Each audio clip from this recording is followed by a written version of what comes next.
I think a lot of my competitive energy got out of my system because of basketball. Because when I was age 9 until about age 16, I would play basketball like all the time. And basketball is a sport, and it's a competitive in nature. So like I play one-on-one, or I shoot by myself a lot. And when you're playing one-on-one, the objective is to win. And I play 2-on-2, 3-on-3, and sometimes I play full court. But the basketball, it's like a healthier way of like trying to to win. And then I did join basketball tournaments and stuff like that. And like I already knew through all those experiences in basketball that competition, it just never made sense to me. Because it was like like say you beat somebody 100 times in a row, but then you lose on the game that counts. Then they say that, oh, the other person's better because he won in the game that counts. Like, to me, that just didn't make sense to me. Like, to me, like, it's just more like I just didn't agree to the whole competitive thing. Say it's like you could just keep going on and on and on with it, and it just never stops. And I started to see the pointlessness of it early on through basketball. And another thing is also like not winning a tournament or not making the team, and then I started crying, and you get all emotional, and then you feel like your life is over because you didn't win. And when you look back at it when you get older, you're like, man, what the hell was I crying about? This is ridiculous. It's like, it's so stupid. I'm like, man. And then basketball, after I couldn't make the team, that's what led me to the martial arts, because my mom knew somebody that was teaching martial arts. And that's when I knew, when I started training martial arts, I knew that this was for me. Like, this is what I was meant to do, because martial art was different. Because then I would learn these forms, for example, and then they would like ask me to go on stage to perform the form, and I would do that over and over again. And then after I perform it, a bunch of people would clap and everybody would cheer. And that was completely different than basketball, because when you're practicing martial art,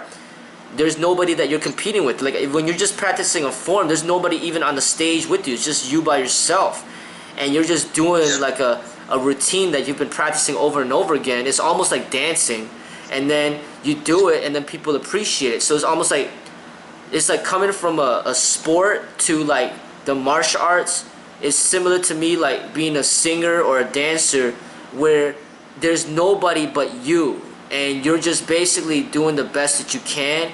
And then you find people that appreciate that, and then they ask for you to do it again, and then they cheer, and then they clap. And that's the total difference with art. And that's what I gravitated towards. That was, to me, so much better for my spirit. Like the competitive ego, win-lose, ego-driven competitive energy from sport was never in me. It just never was, And basketball pretty much taught me that early on, that this is not for you.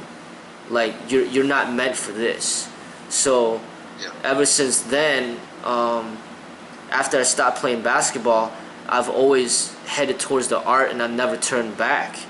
The only thing that's happened recently is, I just made a video about this recently. I didn't post it yet, but playing video games, it's just a game, but I could see the competitive energy that comes out when you play the video game, and then I observe it. I use it as like a tool to observe that energy, and it's a very potent energy, and it's a very dynamic energy to understand.